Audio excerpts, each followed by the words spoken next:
mahali penye yuko mzima kwa utukufu wa Mungu. Nataka kuleta mada inayozungumzia masharti ya kushirikiana na waasi na wenye dhambi. Ani katika kila kitu ambacho tunafanya katika dunia tunapewa mwelekeo. Unapofanya kitu katika dunia na unakosa mwelekeo wa kufanya hicho kitu, basi utaangamia. So kuna masharti ambayo Mungu anatupatia ya vile tunafaa kushirikiana na watu ambao wanaita waasi wa Injili. Ani mtu ambaye alikuwa ameamini Yesu na akawachana na Injili, huyo mtu amekuwa muasi. Kuna masharti ambayo tumepewa, na tena kuna masharti ambayo tumepewa pia kushirikiana na wenye dhambi. Kila kitu ambacho tunafanya katika dunia kinapokosa mwelekeo, inamaanisha kwamba kutakuwa na shida na watu wataangamia. Sikia, nataka nikusomee kitu kimoja hapa katika kitabu cha Wakorinto wa kwanza sura yake ya 5. Nataka nikusomee mstari wake wa 11. Inasema hivi: nilichoandika ni hiki, musishirikiane na ndugu Mkristo aliye mzinzi, mchoyo, mwenye kuabudu sanamu, mchongezi, mlevi na mlagai. Mtu wa namna hiyo hata kula musile naye. Mungu anatueleza ya kwamba kuna jinsi ya kushirikiana na mtu ambaye ni mwenye dhambi,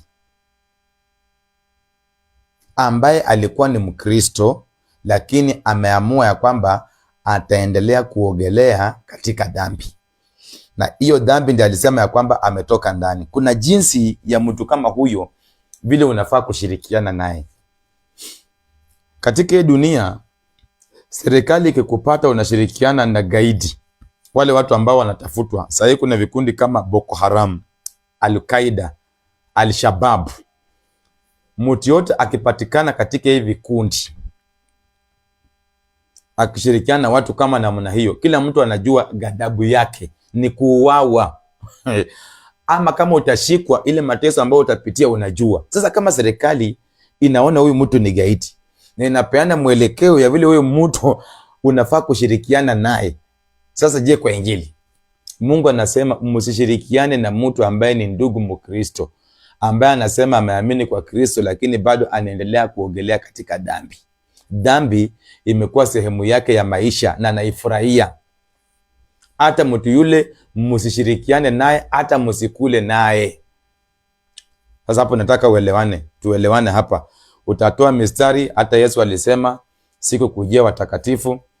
Yeye utasema kwamba Yesu alikujia wenye dhambi. Ni sawa, hiyo yote mistari tunaelewa, lakini sasa tunataka ujue ufunuo. Kwa nini Yesu mwenyewe anasema ya kwamba usikule na ule mtu, usishirikiane naye? Kwa lengo moja.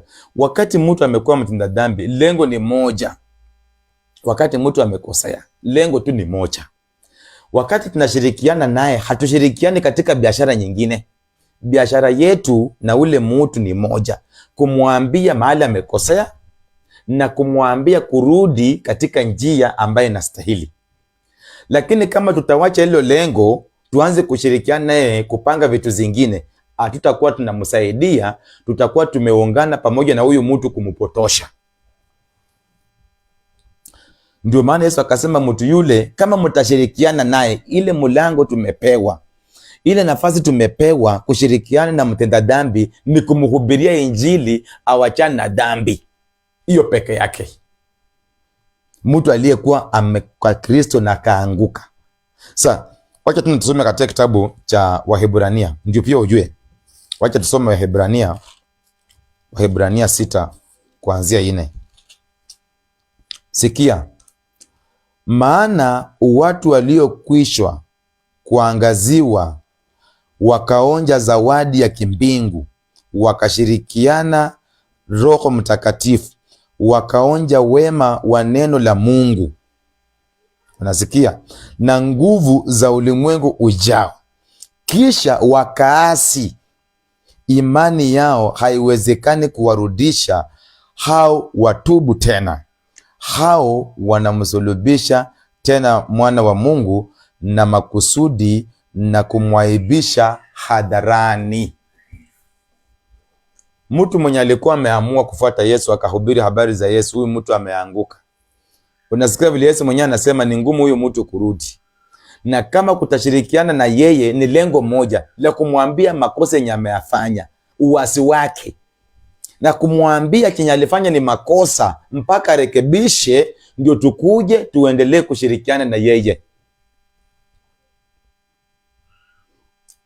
Wapendwa, hata katika hii shughuli ya kazi tu ya kawaida ya hii dunia, ukienda mahali uandikwe kazi na upatikane ya kwamba kuna watu wameiba pale vitu, na upatikane ya kwamba wale watu ndio marafiki zako, unafutwanga kazi. Na unajua mtu hawezi iba vitu za kampuni apatikane kwako ameficha, alafu wewe uachwe, unapoteza hiyo kazi hata kama wewe hukuiba.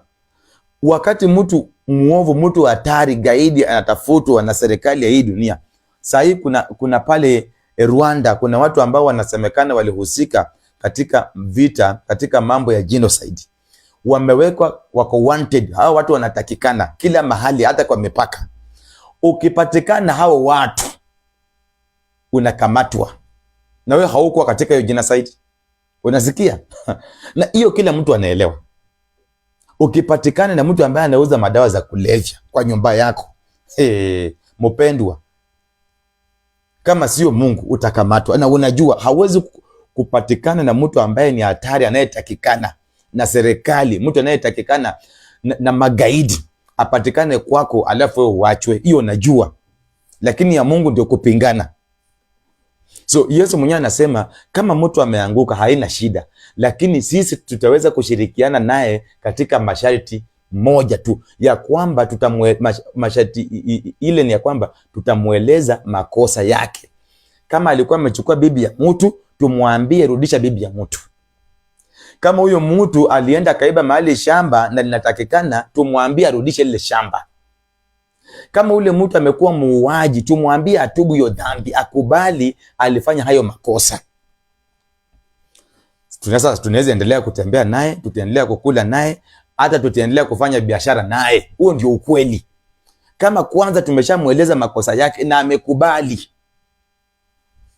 Lakini siku ya leo, kusema ukweli, mtu anaasi mambo ya Mungu kwa kanisa, alafu anahamia kanisa ingine, alafu ile kanisa inamkaribisha tu, hata bila haitaki kujua huyu mtu ametokea wapi. Hayo ndio maneno ambayo tunafaa kuangalia, ya kwamba wakati mtu huyu alikuwa ameamini habari za Yesu Kristo, amekuwa lagai, amekuwa mwizi. Ile andiko lazima nisome tena. Unajua tunaweza soma andiko mtu afikiria kwamba tumetoa katika akili zetu. Nataka nirudi nisome katika ile andiko, ni katika Wakorintho wa kwanza sura ni ya 5. Nataka kuanzia 9 mpaka 11. Sikia vile Paulo anasema, niliwaandikia katika barua yangu msishirikiane na wazinzi. Wanasikia? Paulo anakataa msishirikiane na wazinzi. Ukweli ni kwamba sikukuwa na maana ya watu wote wa dunia walio wazinzi. Paulo anasema ule mtu ambaye hajaokoka, ule mtu ambaye hajakubali Yesu, Paulo hajasema kwamba tushirikiane naye. Hapana, shirikiana naye kwa lengo la kumhubiria. Sasa Paulo anaendelea akisema hivi, walio walagai na wenye kuabudu sanamu. Maana ili kuwahepa hao watu ingewalazimu nyinyi kuihama hii dunia kabisa. Uweza katika hii dunia, walagai wako, waganga wako, lakini Yesu anasema aje ya kwamba wale watu hana nao shida kwanza. Hao hawamjamjua, lakini kuna shida na watu gani? Sikia vile anasema nilichoandika ni hiki. Siku maanisha wachana na wachawi na walevi na waganga na washarati, lakini unafaa uachane na walagai. Aina gani? Kuna sampuli, kuna aina ya wezi, wauaji, wazinzi, waganga, watu wa ukabila, watu walevi, wenye unafaa uachane nao. Sampuli yao ndio hii. Nilichoandika ni hiki, msishirikiane na ndugu. Huyu ni mtu aliyeamini habari za Yesu. Sikia, Mkristo aliye mzinzi, mchoyo, mwenye kuabudu sanamu, mchongezi, mulevi, mtu lagai, mtu wa namna hiyo hata kula msile naye. Mtu kama ameanguka, wapendwa, hakuna haja kufariji yule mtu, hata kuwa ni mimi. Niambie makosa yangu na uhakikisha ya kwamba nimeelewa, na uhakikisha ya kwamba umeweka mikakati ya kwamba nikubali yale mambo ambayo nimeyafanya. Ninapokataa kwanza jitenge na mimi, itanifanya nirudi kwa akili. Lakini wakati nimefanya makosa, umeniambia nimekataa, na bado tunaendelea kufanya nawe biashara, bado tunaendelea kutembea nawe, bado tunaendelea kushirikiana nawe katika mambo hii ya dunia, hapo inamaanisha kwamba hata mimi ambao nilikuambia nimekubaliana na yale mambo maovu ambayo uliyatenda. Na hapo ndipo watu wengi hawataki. Sasa huu ujumbe unakuwa mzito kidogo, kwa sababu watu hawataki. Watu wanataka tu mtu ambaye amefanya makosa waendelee kutembea naye, kwa sababu huyu mtu anawasaidia, kwa sababu wanaogopa wakimwambia msaada wao utakatishwa. Hiyo sio hivyo. Mungu anasema mtu anapokosa aambiwe makosa.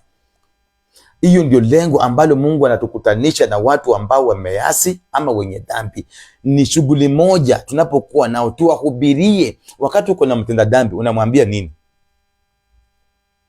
Lakini utajipata kwamba wakati uko na mtenda dhambi, wewe kazi yako umeanza kuongelea mambo ya mpira, utajipata umeanza kuongelea mambo ya siasa, utajipata umeanza kuongelea mambo ya vitu za dunia zenye haziambatani na wewe kumhubiria ule mtu ajue makosa yake, atubu, akuje kwa Yesu. Utaanza kuzungumza naye hadithi za Abunuwasi.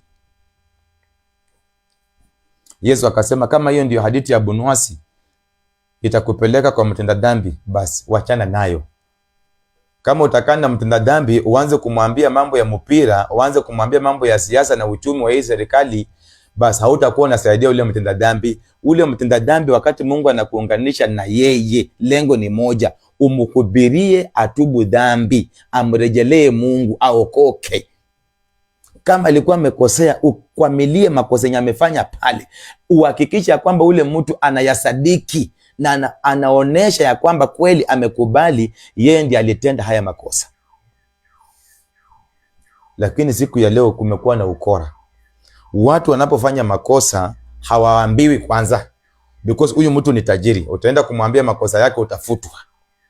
Huyu mtu ni kiongozi wa serikali, ni mwanasiasa, ni mtu ambaye akona walinzi, kama akona polisi, kama akona jeshi, kama akona mabaunsa. Huyu ni mtu ambaye hafai kuambiwa makosa, hata watakuua.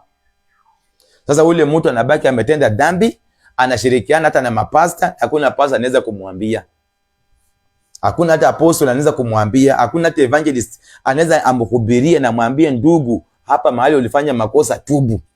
Mtu ameimba shamba, ameiba vitu za rasilimali za serikali, badala ya kuambiwa amekuja kanisani, huyu mtu amekuja pale, pasa ako pale anamwambia tena, Mungu ananionyesha mwaka ambao utakuja wa kura unaenda kupita, na mtu ameiba vitu, haambiwi. Kwa sababu akiambiwa, huenda enda nalipa hiyo kanisa, huenda enda alinunua hiyo shamba, huenda enda nasaidia huyo mchungaji. Sasa huyu mtu ameonekana kwamba katika mambo ya mapato ndiye anasaidia watu. Sasa ukimwambia ukweli, mapato yatakatishwa. Sasa tunaweza kufunika ukweli kwa sababu ya mapato. Bwana asifiwe sana. So jambo la kwanza, tunapewa masharti ya kushirikiana na kila mtu katika hii dunia. Na hapa leo ni masharti ya kushirikiana na mtu muasi. Mtu aliyekubali Yesu Kristo. Hebu fikiria. Alikubali Yesu Kristo, akahubiri habari za Yesu, akahubiri hata wengine wakaokoka, akaeleza wengine utukufu wa Mungu na uzuri wake. Watu wakakuja wakaokoka, mpaka sasa hivi wako kwa Yesu. Huyo mtu amefika mahali amewachana habari za Yesu, amegeuka. Anasema huyo Yesu alikuwa anahubiri sio Mungu. Yesu hayuko, ni upumbavu, ni mavi. Alafu wewe uko pale unaendelea kumsikiliza.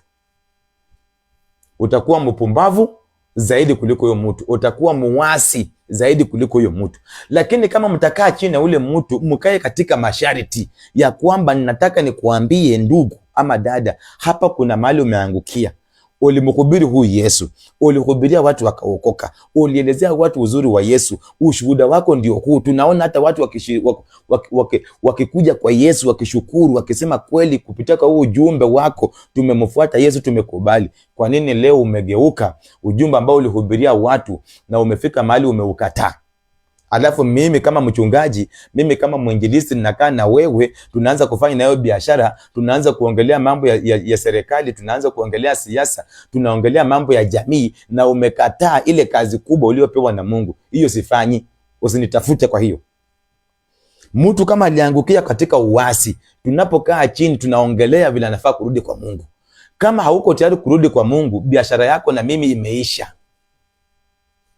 Hivyo ndivyo vile Mungu anapeana masharti. Lakini mtu ameanguka, lakini tuko tayari kufanya naye vitu zingine. Mpaka ule mtu anajisahau, mpaka ule mtu anaona ya kwamba hata hajaanguka, mpaka anaona ya kwamba wewe ndio umeanguka. Kwa sababu yule mtu ambaye anatarajia kutoka kwake amsaidie, ajue ya kwamba amekosea, ndio mtu ambaye ameungana naye katika ujinga. Sauli aliambiwa na Samueli, usitoe dhabihu, uningoje nikuje ndio utoe dhabihu. Sauli akakataa hayo masharti aliyepewa na nabii wa Mungu Samueli, akayasonga mbele na akatoa dhabihu. Wakati Samueli anakuja anamsalamia, Bwana Yesu asifiwe, Samueli anamwambia Bwana Yesu asifiwe kwa sababu gani? Yesu mgani ambao unazungumzia? Yesu ambaye alikuambia ungoje mimi nikuje ndio utoe dhabihu, umemkataa, alafu unanisalamia Bwana Yesu asifiwe. Samueli alikataa salamu ya Sauli. Alitaka kwanza Sauli ajue kwamba amefanya makosa, Sauli atubu. Hakuanza tu kuingiana na yeye. Lakini siku ya leo mtu amefanya makosa hata kwa kanisa, hata mchungaji, ikifika jioni unaanza kumpigia simu. Wachana hao watu wanakupiga vita. Utasonga mbele, wachana na watu. Hapana. Hapo tunakosa. Mtu kama amekosa, hata kama ni mwimbaji, hata kama ni mwinjilisti, nabii, mtumishi wote wa Mungu, mtu amekosa na sisi kama kanisa tumesema haya ni makosa. Wewe ni nani tunapoachana na wewe kama kanisa unaenda kumpigia simu na kuanza kumwambia kuna watu fulani ndio hawakutakii, kuna watu wanakupiga vita, wapende wasipende, utaendelea tu? Ni kuuza huyo mtu, ni kumpotesha. Alafu mtu anajisikia mzuri, anaona hata wale waliomkosea kwa kanisa hao ndio maadui. Ule mtu anaendelea kukaa katika upumbavu na ule mtu anaendelea kubaki katika uasi. Lakini kila mtu katika kanisa akisimama na ule mwelekeo ambao kanisa imetoa. Kanisa ikisema kwamba huyu mtu makosa yamefanya, akae miezi 2 apumzike kwanza. Kama alikuwa kiongozi akae miezi 2. Wewe ni nani tena baadaye uanza kumwafariji? Sema kwamba hapana, wachana hiyo kanisa, wachana hao watumishi, wewe endelea mbele. Na wakati hiyo masharti ilikuwa inatolewa, ulikuwa pale hata ukaunga mkono, haukukata. Baada ya hapo unafuata huyu mtu na kumpigia simu za uchochezi. Hiyo ndio dunia ilivyo siku ya leo, hata kwa kazi. Wakati masharti yametolewa pale umekubali, lakini wakati umetoka hapo umeenda umetafuta yako, mawazo ya kishetani yamekuingia, sasa unaanza kutafuta sifa za watu wakupende. Hiyo injili hatufanye. Sasa hivi tunahubiri injili ya kuambia mtu ukweli. Ukitembea na mtu aliyekataa Mungu muasi, atakusaidia na nini? Mtu aliyekuhubiria ukakuja kwa Yesu, amekataa huyo Yesu. Sasa amegeuka, kazi yake ni kutukana Yesu, kazi yake ni kukunya kwa Biblia na kurarua Biblia, kazi yake ni matusi Mungu kila wakati. Alafu huyo ndio mtu unasema ya kwamba mtashirikiana na yeye. Hata kama anakupatia kazi, kama ni bosi, huyo ndio bosi peke yake dunia mzima mwenye Mungu anatumia kukupatia kazi. Yaani yeye peke, bila yeye hautakula. So achana na hiyo kazi. Shadrach, Abednego waliambia nini Nebukadneza?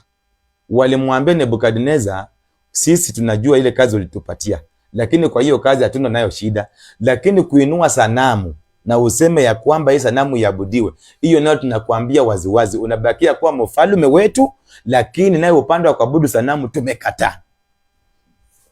Wewe ulisikia Shadrach na Meshach na Abednego wakiomba Nebukadneza mkono kwa kuabudu sanamu? Lakini siku ya leo kuna watu wangekubaliana na hiyo upumbavu, wangeinama chini waseme wewe ni mfalme wetu, wewe ndio bosi yetu. Inapofika kwa mambo ya Mungu, mtu akipotea hatufai kushirikiana naye kwa kitu kingine. Lazima tumwambie ukweli kwanza, atubu, ndio tushirikiane naye. Shadrach walikataa mambo ya Nebukadneza.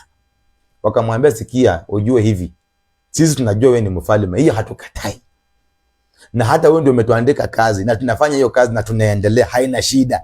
Lakini kipengele cha kuabudu sanamu, hiyo nayo tumekataa. Hiyo nayo ujua hivyo. Hiyo hata shirikiana na wewe. Mtu kama ameanguka, wapendwa, kwa uzinzi, ameanguka kwa uchoyo, kwa usherati, kwa ulagai, amefanya dhambi, hatufai kuendelea kushirikiana naye kabla hatujamwambia makosa na kuweka masharti makali. Huyu mtu ajua kwamba chenye amefanya ni dhambi na tumekataa. Lakini siku ya leo mtu amefanya makosa, pastor amemwambia hivi, pastor akimaliza mtu mwingine anakuja kukosoa vile pastor amemwambia. Huyo mtu tena mwingine anakuja anamwambia kivingine. Sasa unapata huyu mtu amepewa mambo mengi mpaka amefika mahali akaona chenye alifanya sio dhambi, kwa sababu katika hilo kanisa moja amefanya hiyo dhambi, lakini kuna mtu anakubaliana naye, anamwambia chenye umefanya sio dhambi. Unasikia? Na hawa ni watu ambao wanashiriki na huyo mtu. Hata kama ni kwa kazi, kwa kampuni, hawa ni watu wa mmoja wanashiriki na huyo mtu. Chenye amefanya ni makosa, lakini utapata kuna watu wawili, watatu ama watu 20 watakubaliana na hiyo upumbavu ya huyo mtu. Sasa huyo mtu hatakuwa na nafasi ya kutubu, kwa sababu ataona chenye amefanya ni kizuri. Na hiyo ndio vitu imeangusha familia, imeangusha serikali, imeangusha vyama, hii vitu imeangusha makanisa na mashule, kila kitu ya hapa duniani ambao watu wanakusanyika, kikitaka kuanguka huwa inafanyika hivyo. Wakati mtu amefanya makosa, kama ni kwa jeshi anapofukuzwa, hakuna mwanajeshi anaweza enda kwa huyo mtu na kuanza ama asimame mbele ya wanajeshi wengine asema kwamba huyo mtu chenye alifanya ni kizuri. Kila mtu anasema ni amina na imeisha. Lakini siku ya leo katika kanisa, hata kama ukienda kwa shule, mtoto akishapatiwa expansion imeisha, aende. Hata kama mzazi alikuwa amekilia school fees, hawako tayari kusikiza hiyo upumbavu.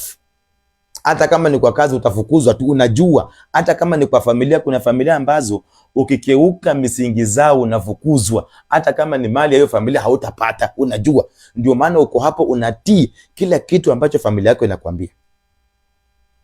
Lakini kwa Mungu umeingiza michezo. Kwa Mungu watu wamekuja na matope, wamekuja na michezo mingi na mavi na takataka, wameingia nayo kwa Mungu. Kwa sababu wamepata masharti yenye yamewekwa pale, watu wanakuja kucheza nayo.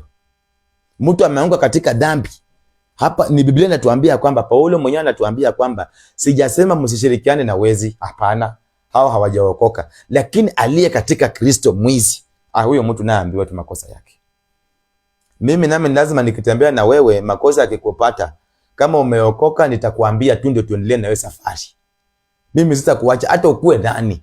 Na kama haujaokoka pia nitakueleza, hiyo ndio kazi yangu. Tukue tunatembea na wewe kama nimeshakueleza, nimenawa mambo yako. Ezekiel ametumwa na Mungu aambie mtu aliye katika dhambi hivi, tubu dhambi. Na ukikosa kutubu utaangamia. Akamwambia tena, ende waambie wenye wameokoka lakini wamewacha kutenda mema, wanatenda maovu, waambie wataangamia na sitakumbuka mazuri yao.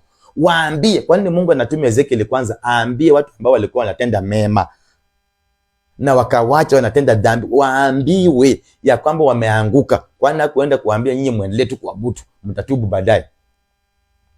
Ukikosea sio mambo ya baadaye, ni kurekebisha hapo na hapo. Kama ni kwa shule unapokosa ama kwa kazi, huwa unaambiwa hapo na hapo utarekebisha. Kama unakataa kurekebisha, unafutwa, unatolewa mahali hapo. Hata hiyo ni kazi. Ukikubali ya kwamba ni makosa nimefanya na sitarudia, sasa unajipea nafasi ya kuendelea na hiyo kitu ambao ulikuwa unafanya. Lakini siku ya leo katika kanisa la Mungu, una ile michezo yenye iko. Mtu amefanya makosa, lakini kuna watu, kikundi cha watu wengi wanamfuata. Hawataki kujua ule mtu chenye amefanya ni makosa. Bora tu kila mtu anasema huyu mtu alikuwa ni mtu wangu, huyu mtu tumetoka naye mbali. Sio kutoka na mtu mbali. Mimi ninasema hivi, sio kutoka na mtu mbali, ni mtu yule anachokitenda ni mapenzi ya Mungu, anachokitenda ni kitakatifu, anachokitenda ndicho Mungu anataka kitendeke. Sio mambo ya kusema tu sasa nilitoka naye mbali, sasa akiwa ameanguka hatuwezi kumwambia makosa yake. Hii kanisa nilitoka nayo mbali, kanisa imepotea mwelekeo, hatuwezi kuiambia ati tulitoka nayo mbali. Sio mambo ya kutoka mbali wapendwa. Hapa ni mambo ya kuambia watu ukweli, watubu, warudi mahali wameangukia, na tusonge mbele na wao wakijua kwamba yale waliyotenda hayakukuwa mema. Nataka kumaliza ujumbe wangu nikisema hivi. Kuna masharti ya kila kitu. Kuna mahali ambapo utaenda kufanya kazi na utapewa uniform ya kuvaa. Unapokataa kuvaa uniform, toka katika hiyo kazi, wachia wengine wenye wako tayari wavae. Kuna mahali penye utaenda utaambiwa masharti ndio upate hiyo kazi, kuna kitu nafaa ulipie. Kama huko tayari kulipia, wachana hiyo kazi. Kuna mahali penye utaenda utaambiwa masharti fulani ndio mtoto aingie katika hii shule, tunahitaji hiki na hiki. Kama hauko tayari kwa hiyo, wachana na hiyo, enda tafute shule nyingine. Lakini hakuna kitu kitapunguzwa hata kimoja, kwa sababu ya upumbavu wako, ama kwa sababu ya ujeuri wako, ama kwa sababu sijui ya nini yako, haitapunguzwa. Hiyo ndio masharti imewekwa. Kama hapa Kenya kuna masharti ambayo imewekwa, ndio ukuwe president, kuna masomo fulani wataangalia. Kuna miaka ambayo imewekwa. Uwezi kuwa ati umesoma, uko na miaka 18 ama 15, ama miaka 10, 20, ndio unataka kwenda kuwa president. Hautakubaliwa. Kuna masharti ambayo imewekwa ya masomo, kuna masharti ya miaka. Kuna vigezo ambavyo vimewekwa mtu yote akuwe rais, na kila mtu anajua hiyo. Kama hizo vigezo zimekushinda, na tena kuna miaka ambayo ukipitisha hauwezi kuwa rais tena, hiyo pia inakubalika na kila mtu anajua. Hata kuna kazi ambazo zimewekwa. Sasa ukitaka kwenda katika kazi fulani mahali nyingine, wanakuambia kama umeifanywa operation mara 2 hauwezi enda. Unakubaliana na hiyo kazi, na unajua hautapata. Kuna masharti ambayo unapewa. Kama haujawahi soma ukaenda kama ukafika university kwa hiyo kazi, huwezi pata. Hata uombe ufunge, hiyo masharti ndio imewekwa pale. Ni Mungu tu anaweza kukuweka pale bila hiyo vitu, lakini ile masharti ambayo imewekwa na wale watu haitapunguzwa. Ni Mungu tu peke yake. So mtu anapokosa, wapendwa, anapokuwa muasi, sisemi ya kwamba tusikule naye, tushirikiane naye, lakini kwa lengo moja. Nikikula na yeye muasi, nikitembea na wewe, nikishirikiana naye katika hali yote, lengo langu ni moja, kukuambia uasi wako na kukuambia ili urudi kwa Mungu. Kama sio hiyo, hiyo biashara tuachane nayo. Kama wewe ni mtenda dhambi, Mungu ananiunganisha na wewe kwa sababu gani? Nikuhubirie Injili. Nendeni. Hata kama tutakuwa tunafanya na wewe biashara, lakini lengo langu sio biashara. Hapana. Hata kama wewe ndio utakuwa sijui ni mama yangu, sitakuchukua kama mzazi. Hata kama utakuwa wewe ndio mwajiri wangu, lengo langu la Mungu kukuunganisha na wewe ni Injili ikufikie, utoke katika dhambi ukuje kwa utakatifu. Hiyo ndio lengo. Kama sio Injili, wachana nayo. Mimi nakwambia ukweli. Tumepewa masharti ya kila kitu na kila mtu anajua. Hata wewe kwa boma yako kuna masharti umeweka. Kwa watoto wako kuna masharti umeweka, kwa mke wako. Kila mtu mahali ambapo, hata mahali tunakaa katika nyumba ambazo tunaishi, kuna masharti ambayo tumepewa. Kuna tarehe ya kulipa hiyo nyumba. Na wakati unakaa katika hiyo plot, tena kuna tabia fulani ambazo unafaa kuwa unahakikisha kwamba hazitakikani pale. Kuna plot ambapo ukienda wanakuambia kwamba kama ni pombe, kama ni sigara, kama ni bangi, hiyo hawataki pale. Hiyo ndio masharti ambayo imewekwa, wamekuandikia pale. Hakuna uvutaji wa bangi na sigara na madawa za kulevya. So kama wewe ni mvutaji wa bangi, ukishaona hiyo kibao unajiondoa. Hata wewe mwenyewe hautaenda kutafuta hapo nyumba, unajiondoanga. Na in case utaingia hapo danganye na upatikane, unashikwa. Kwa sababu kuna sheria iliwekwa na uliona kwanza kabla hujaingia. So kwa nini katika sheria za Mungu watu tunaingiza michezo? Mungu ametupatia masharti ya kushirikiana na watu waasi na wenye dhambi. Tumekataa ile masharti, tumejifariji. Mungu alisema ya kwamba alikujia watenda dhambi, alikula nao, alitembea nao, alishirikiana nao. Ndio, lakini kwa lengo gani? Kwa lengo gani? Hata kama ilikuwa ni kufanya kitu kingine, ilikuwa ni Mungu anatumia hicho kitu ili kuhubiria huyo mtu. Hata huyu mtu akiwa akona kitu gani katika maisha yake ambacho tunatumia kupata faida, tunataka tuende pale kupitia kwa hiyo kitu, lakini tuhakikisha kwamba Injili ya Mungu nayo itaendelea kukita mizizi na ule mtu ajue makosa yake. So ujumbe wetu ni ya kwamba kuna masharti ya kushirikiana na waasi. Lengo ni moja, kuwaambia makosa yao watubu. Kuna masharti ya kushirikiana na watenda dhambi. Lengo ni moja, kuwahubiria Injili ya kwamba dhambi ni mbaya, wampokea Yesu na Injili songe mbele. Hiyo ndio masharti ambayo tumepewa. Na hata wewe mwenyewe unajua Kila mahali na kila kitu ambacho unafanya kina masharti. So usijiamulie masharti yako wewe mwenyewe kwa sababu unataka kuendelea kushirikiana na wale watu kwa sababu ya faida ya tumbo yako. Hapana. Ama kwa sababu ya faida ya wewe yenye unapata kwa huyo mtu, ndio maana inakufanya ushirikiane ule mtu. Lakini kulingana na Biblia, mimi chenye nimejua, mtu akikosa kwanza ambiwe makosa. Ndio maana Samueli aliambia Sauli, hakuna kitu cha Bwana Yesu asifiwe. Jua ya kwamba kwanza unafaa ufuate masharti ya Mungu. Ndio maana Shadraki, Abednego walisema kitu ni kimoja, mfalme, hakuna haja ya tudanganyane hapa. Sanamu hatuabudu. Wewe jua tu hivyo. Sanamu sio Mungu na sio lazima tuokolewe na Mungu. Tunajua ya kwamba yeye ni sanamu. Hata kama tutachomeka hatuwezi kuiabudu. Huo ndio ukweli. Walimkataza Nebukadneza mfalme bwana. Lakini siku ya leo hatuwezi ambia OCS ukweli. Siku ya leo hatuwezi ambia OCPD, DC, hakuna mtu anataka kuambia president, hakuna mtu anataka kuambia commander sijui wa jeshi, hakuna mtu anataka kuambia king ukweli. Kila mtu anaenda tu nyoka. Ikifika kwa ukweli mahali fulani ambao ni hatari ya dunia hii, hakuna mtu anataka kuambia ukweli. So wale watu wanaendelea kuogelea katika dhambi kwa sababu wale ambao walitumwa kuambia ukweli wamekubaliana nao. So kuanzia siku ya leo ujue kwamba masharti ya kushirikiana na waasi ni gani. Tambua masharti ya kushirikiana na wenye dhambi ni gani. Tambua masharti ya wokovu yote ambayo Mungu anataka kwa kila kitu ambacho unafanya katika Injili. Umepewa masharti. Injili hii inahubiriwa na inawekwa katika mitandao mitatu.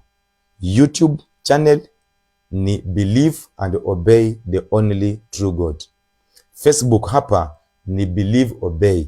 Alafu TikTok ni Believe and Obey Jesus Only.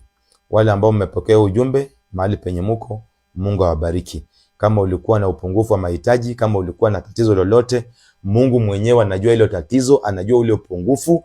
Chenye ninaomba ya kwamba yeye Mungu kila ambacho amekusudia upitie ndani anakijua. Na wewe pia ujue ya kwamba kila kitu ambacho unapitia ndani ni somo. Kuna kitu Mungu anataka ujifundishe kwa kupungukiwa kwako, kwa kugonjeka kwako, kwa hali yoyote ambayo unapitia ndani. Usipojifundisha kuna kitu Mungu anataka hapo uelewe.